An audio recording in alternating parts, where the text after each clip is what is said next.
If you're an e-commerce merchant right now, maybe just dreaming up your first store, or perhaps you're looking to really scale things up, you face this huge decision. It can feel kind of terrifying, actually. Oh, absolutely. Which platform do you build your future on? It's fundamental. Exactly. And today we're diving deep into the big three for 2025: Shopify, WooCommerce, and BigCommerce. And that choice, it really dictates where you're putting your resources. Is it convenience? Is it total control? hmm Or maybe pure raw scaling power? Yeah, because picking the wrong foundation affects, well, everything. Your workflow, your costs, SEO, your ability to grow without hitting that dreaded brick wall. Mm-hmm. So our mission today, give you the clarity to pick the right tool for your specific needs. And maybe the best place to start is the basic model, right? Are we talking SaaS, software as a service, or are we talking open source? Good point. Explain that difference. Sure. So Shopify and BigCommerce, they're SaaS. You pay a monthly fee. They handle the servers, the security, the basic infrastructure.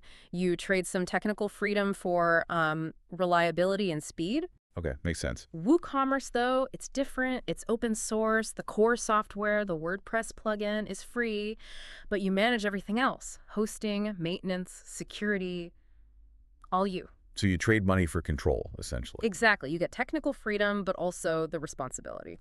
Okay, let's unpack this, maybe starting with setup. Speed and simplicity.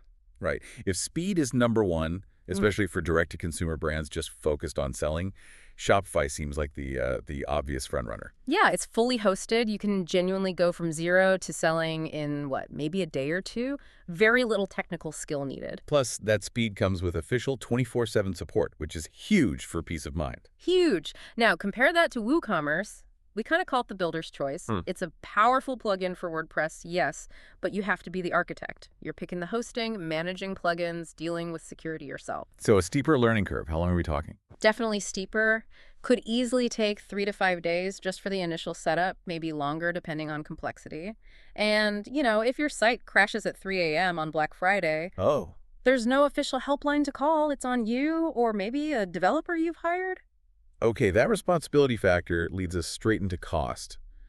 And this is where it gets interesting, more complex than just the sticker price. Very much so. WooCommerce looks cheapest up front because the plugin itself is free. Right. But the operational cost, good hosting isn't free, premium plugins add up, security tools, maybe developer time for fixes or customization, those are unpredictable. Your total cost of ownership, your TCO, can really vary. Okay, so what about the sauce players? Yeah. BigCommerce. So BigCommerce, their monthly plans start kind of similar to Shopify's price-wise, but their killer feature, especially if you're doing high volume, Yeah. absolutely zero transaction fees on any plan. Doesn't matter which payment gateway you use.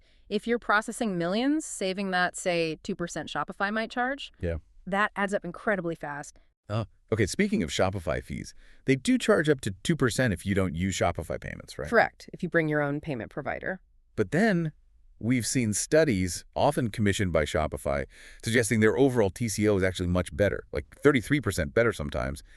How does that square with the transaction fees? That's a really fair question, and you have to look at where those studies point. They usually focus on operational efficiency, meaning the SaaS model itself. Because Shopify manages the infrastructure, the uptime, and they constantly optimize their checkout flow, they argue you benefit from higher reliability and, crucially, higher conversion rates. Higher conversions, like how much higher? Well, they've cited figures up to 36% higher checkout conversions in some cases. The argument is you make more sales and spend less time and money fixing technical problems. That's where the TCO savings supposedly come from. Okay, so reliability potentially pays for itself through smoother operations and more sales. Makes sense. Let's pivot to control and scalability.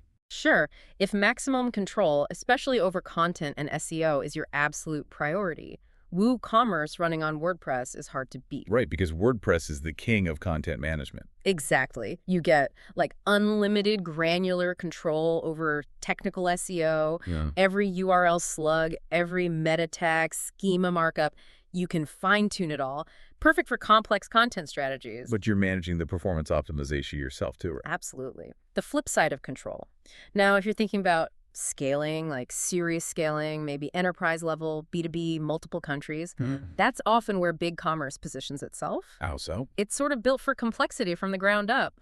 Robust APIs, lots of advanced features like multi-channel selling or multi-currency often built in, not requiring third-party apps necessarily. Okay, that's interesting compared to Shopify, which scales well because it's hosted, but often relies heavily on its app ecosystem for more advanced or unique features, doesn't it? It does. And that huge app marketplace is a strength, but it has downsides. Each app can add recurring monthly costs. And, maybe more critically, apps can sometimes conflict or slow down your site performance. Yeah, you get 3 apps trying to modify the checkout or something, and suddenly things grind to a halt. That costs you sales. Precisely. So, bringing it all together, what does this mean for you, the listener? Yeah, the takeaway. It really comes down to where you want to invest your resources, your time, your money, your technical effort. Shopify seems best for speed, simplicity, great for most D2C brands wanting a smooth, supported start. Okay. WooCommerce is for the user, or maybe the agency, who prioritizes absolute control, especially over content and SEO, and is comfortable managing the tech side, the maintenance. The builder's choice, like you said. Right. And BigCommerce. That feels tailored for higher volume businesses, maybe B2B, complex catalogs, multi-channel stuff, where built-in scalability and avoiding those transaction fees are paramount. Though, watch out for their annual sales limits that can push you to higher plans. Good point. So ultimately, when you choose, you're deciding. Do you invest your money primarily in time saving and reliability, which is the SaaS promise of Shopify and BigCommerce? Or do you invest your time and technical skill for that ultimate freedom and control that comes with open source like WooCommerce? Yeah, and just always remember that freedom. It always comes paired with the full weight of operational responsibility. So the final thought to leave you with is, which kind of asset convenience or control do you really want to build for your business's future?